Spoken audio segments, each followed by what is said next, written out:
सुप्रभातम, नमो नमः। आपका RSC digital class में स्वागत है और हम आपके लिए लाए हैं संस्कृत विषय, और जिसमें आपका टॉपिक होगा आज का प्रत्यय। क्या होगा? प्रत्यय। और उस प्रत्यय की परिभाषा, उसका विस्तृत रूप आपको देखने को मिलेगा। तो सभी अलर्ट रहें, ठीक है। चलिए,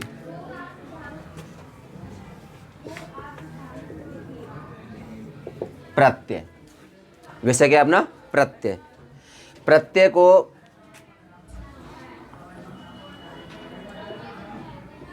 परश्चय, प्रत्यय परश्चय यानी कि जो बाद में लगे, जो धातु के बाद में लगता है, धातु से बाद में होता है, उसे क्या कहते हैं? प्रत्यय कहते हैं। इसलिए इसका कर दिया है प्रत्यय परश्चय। परश्चय माने पर मन होता है बाद, इस पर का मतलब क्या होता है? बाद।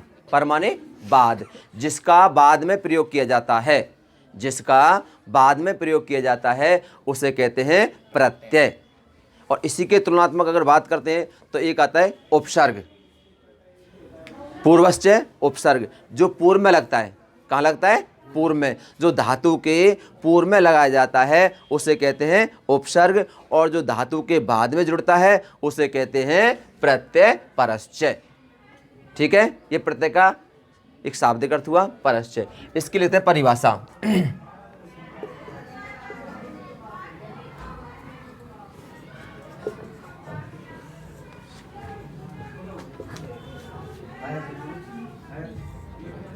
प्रत्यय परिभाषा, प्रत्यय परिभाषा, प्रत्यय की परिभाषा। तो इसमें क्या है? यो धातो पश्चात, यो धातो पश्चात प्रयोग क्रियते स प्रत्यय कथ्यते। स प्रत्यय कथ्यते यानी कि जिसका धातु के बाद प्रयोग किया जाता है, जिसका धातु के बाद यानी कि धातु से जिसका प्रयोग किया जाता है उसे कहते हैं प्रत्यय। यो माने जो, धातु पश्चात यानी कि जिसका धातु के बाद प्रयोग क्रियते प्रयोग किया जाता है, सह प्रत्यय कथ्यते, वह प्रत्यय कहलाता है। यहां तक कोई दिक्कत किसी को? तो ये इसकी हो गई परिभाषा, इसको नोट कर लो, ठीक है।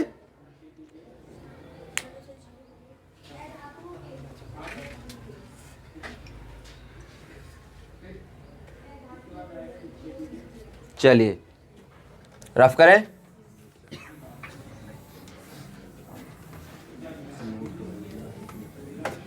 अब देखिए इसके बाद क्या होता है। संस्कृत में प्रत्यय 3 प्रकार के होते हैं।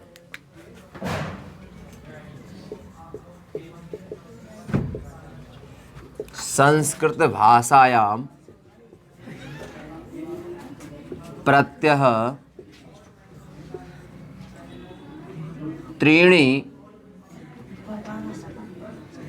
भवन्ति। संस्कृत भाषा में प्रत्यय 3 प्रकार के होते हैं। संस्कृत भाषा में, संस्कृत भाषायाम प्रत्यय त्रीणि भवन्ति यानी कि संस्कृत भाषा में प्रत्यय 3 प्रकार के होते हैं, जो इस प्रकार हैं।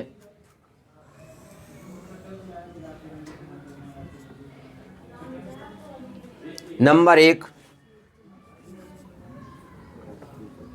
कृत प्रत्यय, नंबर 2 तद्धित प्रत्यय, नंबर 3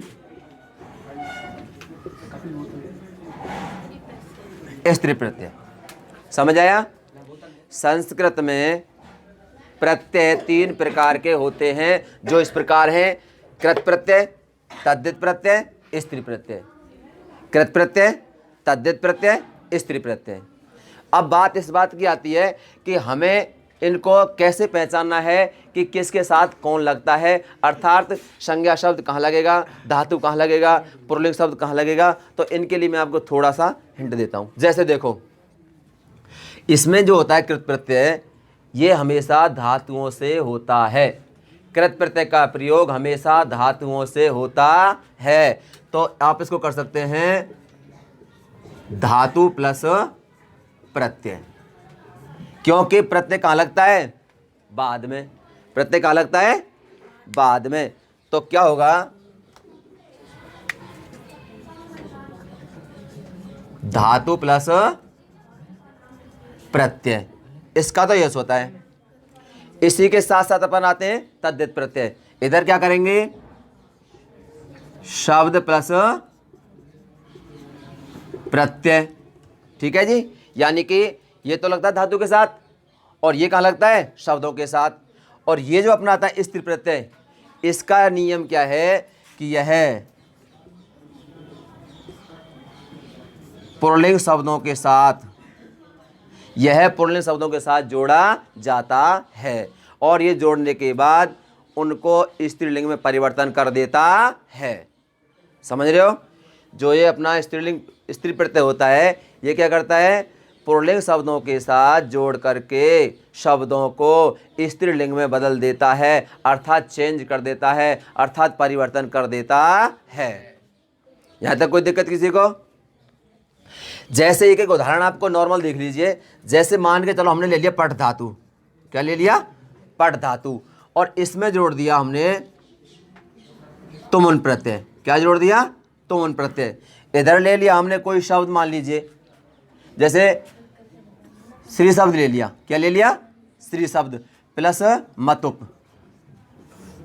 और इधर ले लिया हमने आज शब्द प्लस टाप, ठीक है जी।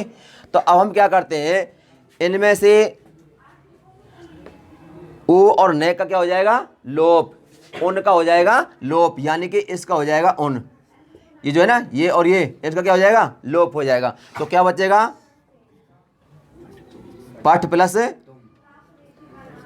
तुम, ठीक है जी। अब इनको टोटल करेंगे तो बन जाएगा पठितुम। क्या बन जाएगा, पठितुम। तो इस प्रकार इनका रूप बन जाता है। क्या बन जाता है, इस प्रकार से इनका रूप या शब्द उत्पन्न हो जाता है। इसी प्रकार स्त्री शब्द है, इसमें से क्या लोप हो जाएगा, उपका, किसका, उपका। बचेगा क्या, मत, क्या बचेगा, मत। तो इसको जब जोड़ेंगे तो श्रीमत बन जाएगा। क्या बन जाएगा, श्रीमत, ठीक है जी। ऐसे ही अपन क्या करते हैं, इसमें टाप, इस टाप में से टे का और पे का क्या हो जाएगा, लोप हो जाएगा। टे और पे का क्या हो जाएगा, लोप हो जाएगा। तो क्या बन जाएगा, आ, क्या बचेगा शेष, आ और अज। अब ये अज प्लस आ, और इनका हो जाएगा सवर्ण दीर्घ। क्या हो जाएगा, सवर्ण दीर्घ। तो रूप बनेगा आजा। तो आपको एक एक उदाहरण हमने आपको तीनों का स्पष्ट कर दिया है। किसी बच्चे को कोई समस्या है तो बताइएगा। किसी को कोई ऐसा लग रहा है कि हमको ये सर ये समझ नहीं आया तो पूछेगा। ये आपके स्टेप बता दिया है ना। जैसे पठ धातु में तुमन जोड़ा बराबर पठितुम, श्री में मतुब जोड़ा श्रीमत, और अज में टाप जोड़ा तो अजा। इस प्रकार से हमारा ये रूप संपन्न होते हैं या सिद्ध होते हैं। इसको उतार लीजिए, फिर आगे क्लास उतारो।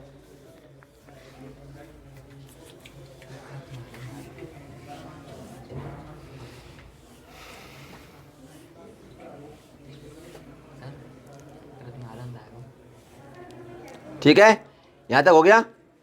अब अपन करते हैं आगे का, ये क्लीन करें। चलिए,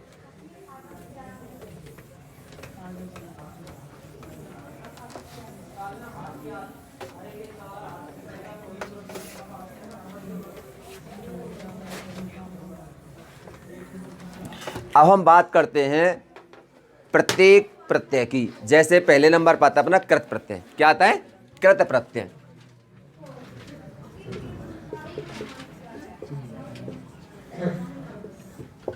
देखो कई बार क्या होता है, आपने देखो एक तो कृत प्रत्यय होता है और फिर इसके लास्ट में कृदंत भी बोलते हैं। क्या बोलते हैं, कृदंत। उसका मतलब क्या है, उसका मतलब यह है कि जब कृत प्रत्यय के अंदर, जब कृत प्रत्यय में धातु और प्रत्ययों का संयोग होता है, समझ रहे हो, जब प्रत्यय और धातुओं का योग होता है अर्थात उनको एक शब्द बनाया जाता है या निष्पन्न किया जाता है, उनसे बना हुआ जो शब्द होता है उसे कहते हैं कृदंत। क्या कहते हैं? कृदंत। कृदंत यानी कि धातु प्लस प्रत्यय को जोड़ करके, धातु प्लस प्रत्यय को जोड़ करके जो शब्द बनता है उसे कहते हैं कृदंत। कृदंत क्यों कहते हैं? क्योंकि इसमें, इसके अंत में कृदंत प्रत्यय आया हुआ है, क्योंकि इसके अंत में क्या आया हुआ है? कृदंत प्रत्यय, इसलिए इसका नाम रख दिया कृदंत। आया नहीं आया समझ में कि भाई यहाँ तो कृत था और यहाँ इसको कृदंत कर दिया? ऐसा क्यों? ऐसा इसलिए किया है कि पहले जो शब्द होता है वो अपना केवल कृत प्रत्यय होता है। क्या होता है? कृत प्रत्यय। उसमें धातु और शब्दों, धातु और प्रत्यय जुड़ जाते हैं। क्या जुड़ जाते हैं? धातु और प्रत्यय जब जुड़ जाते हैं तो उसका रूप बन जाता है कृदंत। क्या बन जाता है? कृदंत। समझ आया यहाँ तक का? अब देखिए, और अब हम बात करते हैं, ये समझ आ गया यहाँ तक का?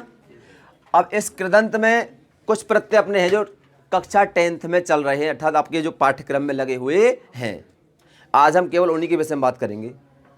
यूँ तो कृदंत प्रत्यय बहुत बड़ा होता है, लेकिन हमें क्या करना है? हमें केवल उतना ही पढ़ना है जितना आपके सिलेबस में लगा हुआ है, अर्थात पाठ्यक्रम में लगा हुआ है। तो इसके लिए क्या करते हैं हम? इसमें देखो, जैसे नंबर 1 सत्रि प्रत्यय, नंबर 2 सानच प्रत्यय, नंबर 3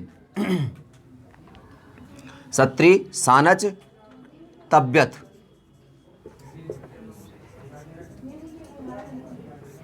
इसके बाद है अनियर।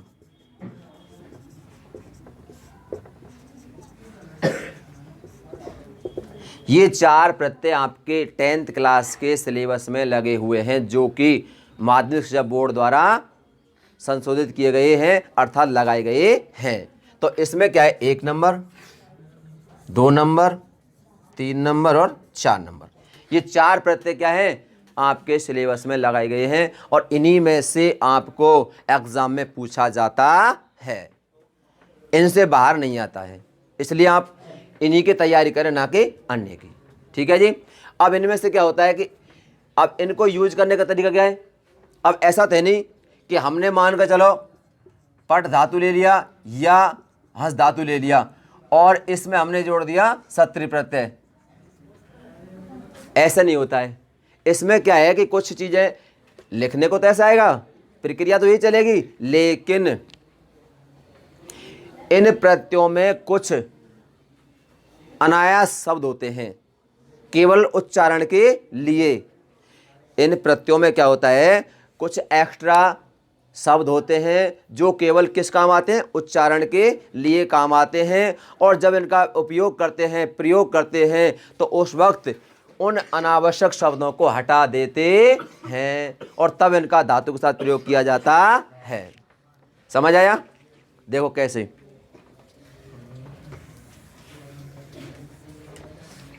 जैसे अब सत्री प्रत्यय, कौन सा प्रत्यय? सत्री प्रत्यय। इस सत्री प्रत्यय में से हम क्या हटाते हैं?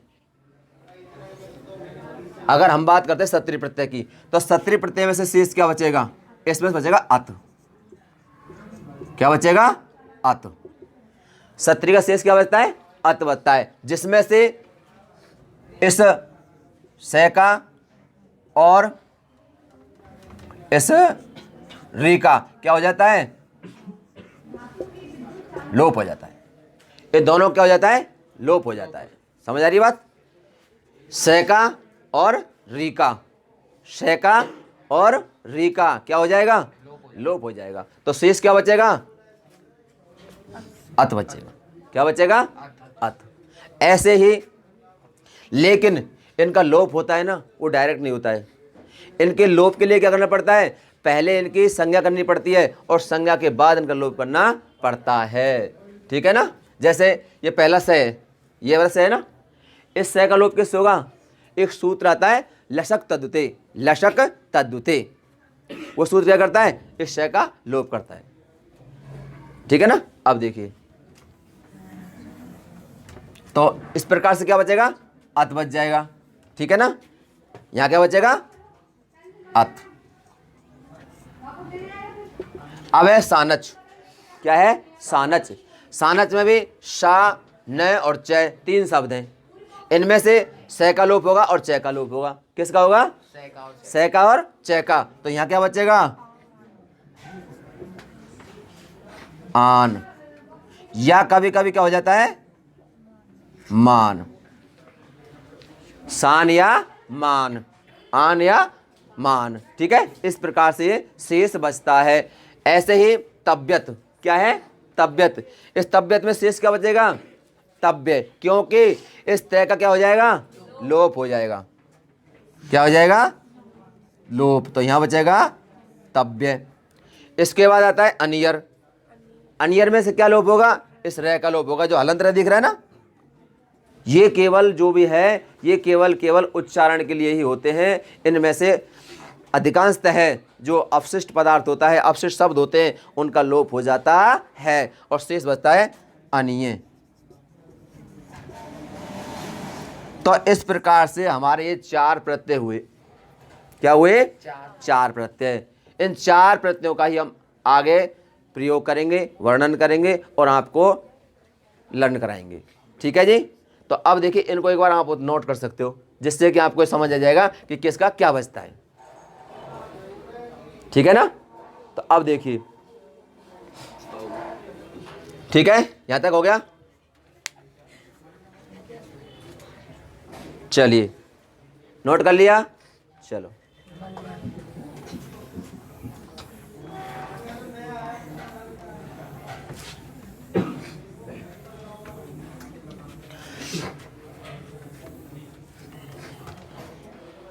अब देखो, नंबर 1 डालते हैं हम। क्या? इसमें डालते हैं क्रय दंत प्रत्यय। क्या डाल दिया मैंने? कृदंत प्रत्यय। क्या डाला है? कृदंत प्रत्यय। और अब इसमें आता है नंबर 1 पे, ये तो हो गया नंबर 1 उसका, और इसमें आता है नंबर 1 में सत्री प्रत्यय। क्या आता है?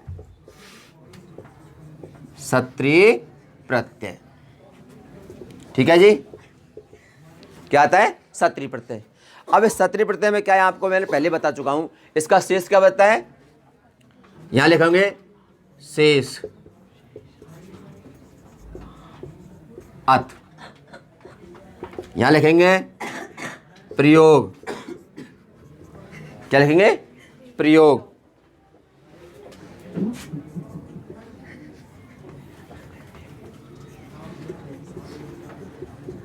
वर्तमान काल की धातुओं के साथ। इसका प्रयोग कहाँ होता है? वर्तमान काल की धातुओं के साथ। यहां तक है समझ में? शेष क्या रहता है? अत। और प्रयोग क्या होता है इसका? वर्तमान काल की धातुओं के साथ। इसके बाद क्या होता है? ये शेष रह गया, प्रयोग हो गया। और हाँ, नंबर 3, यह तीनों लिंगों में प्रयोग होता है। यानी कि यह तीनों लिंगों में प्रयोग होता है। कैसे होता है? कि इसके तीनों लिंगों में शब्द बनते हैं, इसके तीनों लिंगों में शब्द रूप बनते हैं। वो आपको अभी हम दिखाते हैं कैसे होता है। ठीक है जी। ये आपने नोट कर लिया। इसको आगे चलते हैं। ये जब नोट हो जाए जब बता देना।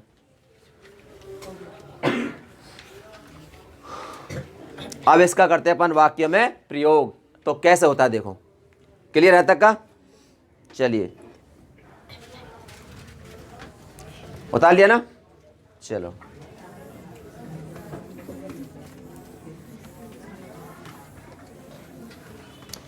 एक नोट डाल लो। क्या डालना है? नोट। इसमें क्या लिखना है, यदि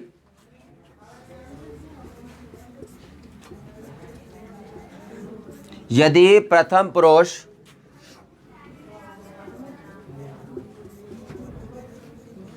एक वचन, यदि प्रथम पुरुष एक वचन, प्रथम पुरुष और एक वचन, यदि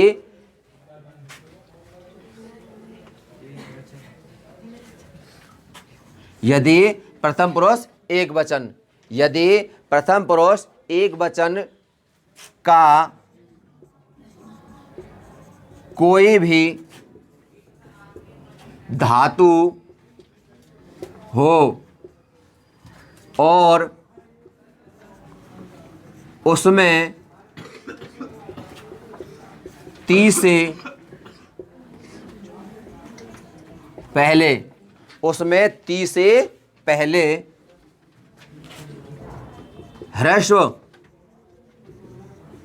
आकार यानी कि अ, ह्रस्व अ आए तो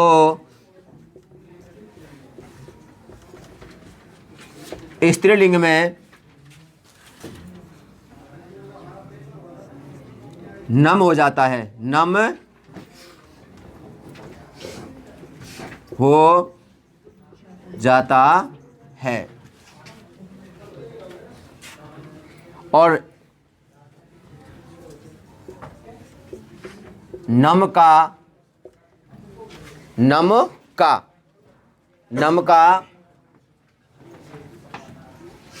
ने शेष रहता है। यानी कि मैं आपको क्या समझा रहा हूं, सुनो ध्यान से। मैं ये समझाना चाह रहा हूं कि जब हम इस सत्रि प्रत्यय का प्रयोग करेंगे तो इसका तीनों लिंगों में रूप चलते हैं, ठीक है जी, पुल्लिंग, स्त्रीलिंग, नपुंसकलिंग। लेकिन जब हम पुल्लिंग में बनाएंगे नो प्रॉब्लम, आपको कोई दिक्कत नहीं आएगी, और नपुंसकलिंग में भी दिक्कत नहीं आएगी। लेकिन जब मैं आपको स्त्रीलिंग में रूप दिखाऊंगा बना करके, तो वहां जैसे भवंती आ गया, क्या आ गया, भवंती। आप कहेंगे कि सर ये तो भवती है, भवंती कैसे बन गया, बड़ी ती कैसे लग गया। ये सारी बताने के लिए, ये सारा को समाधान करने के लिए मैंने आपको पहले से ही ये नोट डाल दिया है। यदि प्रथम पुरुष एक वचन का कोई भी धातु हो और उसमें ती से पहले ह्रस्व ए यानी अ आए तो स्त्रीलिंग नम, स्त्रीलिंग में क्या हो जाएगा, नम हो जाता है, और नम का न शेष रहता है। आया समझ में। अब देखिए इसके बाद ये नोट कर लीजिए।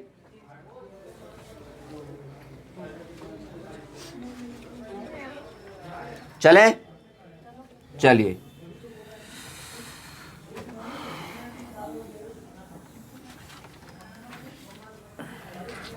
अब देखो हमने क्या करना है। यहां पहले लिखना है हमने यहां धातु, क्या लिखनी है, धातु। इसके बाद प्रत्यय, ठीक है जी, धातु प्लस प्रत्यय। अब हमें क्या करना है, कोई धातु ले लिया, इसके बाद हमें क्या करना है, यहां पुल्लिंग लिख दो, पुल्लिंग, स्त्रीलिंग और नपुंसकलिंग, ठीक है जी, नपुंसकलिंग, ठीक है। अब आपका यहां तक का इनका रूप देखो कैसे बनते हैं। अच्छा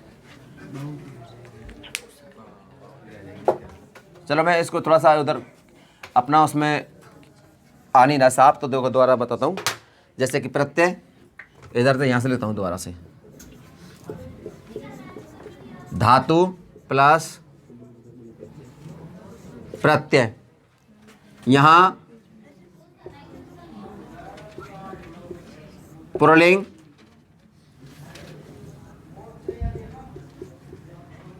स्त्रीलिंग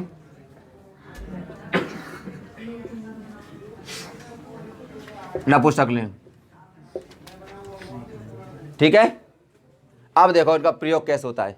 हमने कोई धातु ले लिया, हमने कोई भी धातु ले लिया, जैसे मान लो पठ ले लिया, हंस ले लिया, कोई भी ले लो। जैसे हमने लिया लिख धातु, क्या ले लिया, लिख धातु प्लस क्या कर दूं, सत्री प्रत्यय। अब देखो क्या होता है, लिख प्लस सत्री। और ये तो आपको पहले से पता हो चुका है कि सत्री का शेष क्या बचता है, अत बचता है।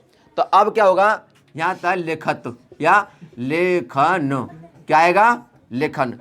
एक नियम होता है कि जब हम सत्री प्रत्यय का प्रयोग करते हैं धातुओं के साथ, तो जो अत का तय होता है वह धातुओं के साथ जब जोड़ा जाता है तो वह पुल्लिंग में क्या बन जाता है, ने बन जाता है, तय का ने हो जाता है ऑटोमेटिक।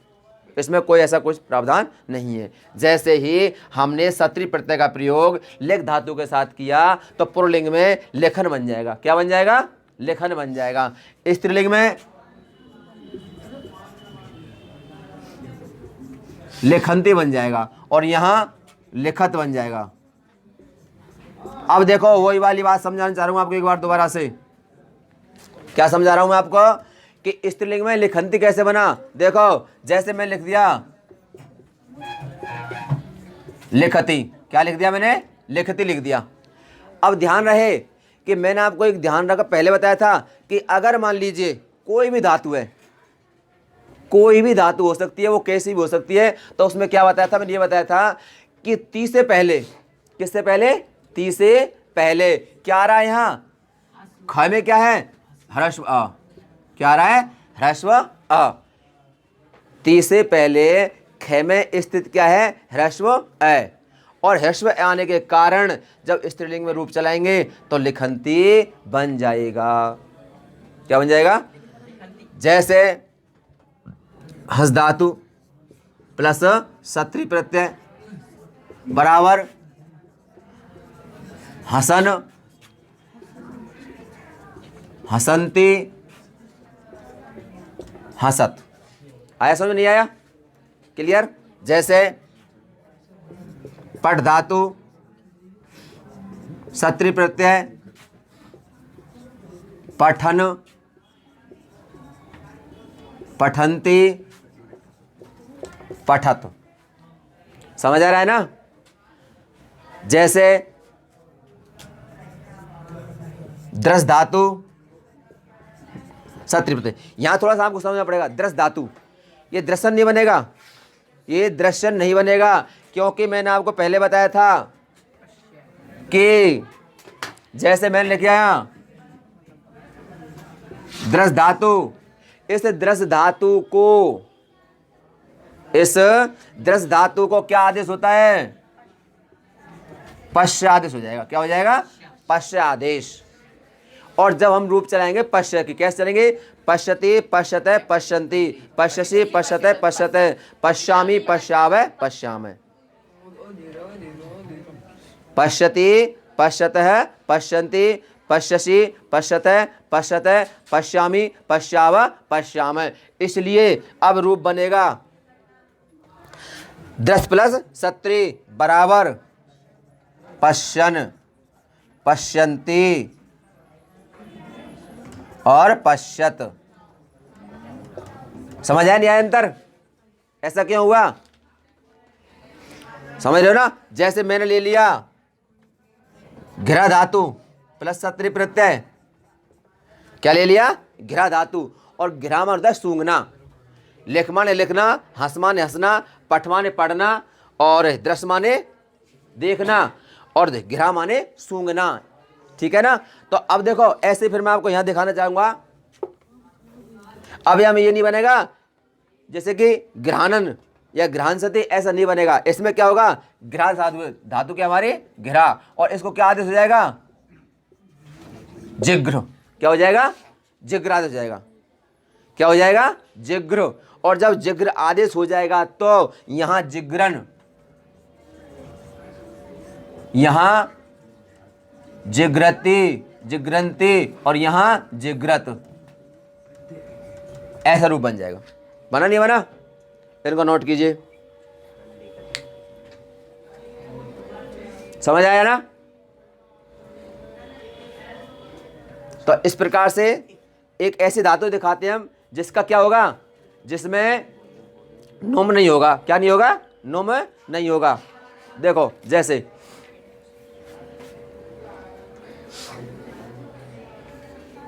ये हटा दे सारा कुछ।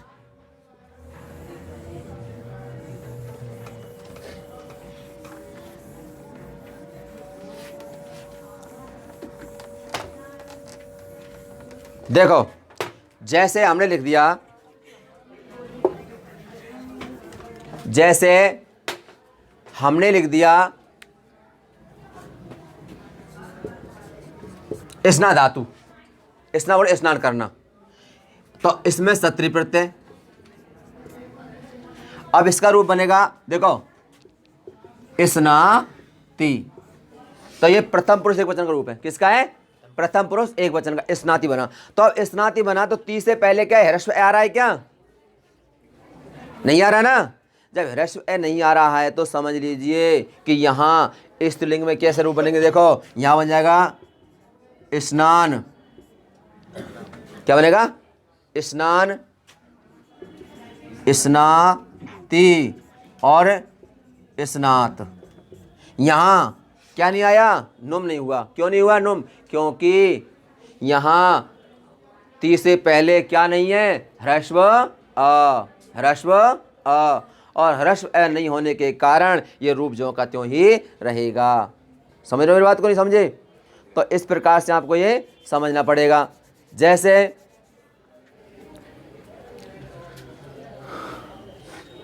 ठीक है ना? चलिए इसके बाद अपना रूप आता है अगला। कौन सा? अगला प्रत्यय आता है अपना सानज प्रत्यय। अगला अपना आता है नंबर 2। नंबर 2 पे कौन सा प्रत्यय है? सानज प्रत्यय। कौन सा प्रत्यय आएगा? सानज।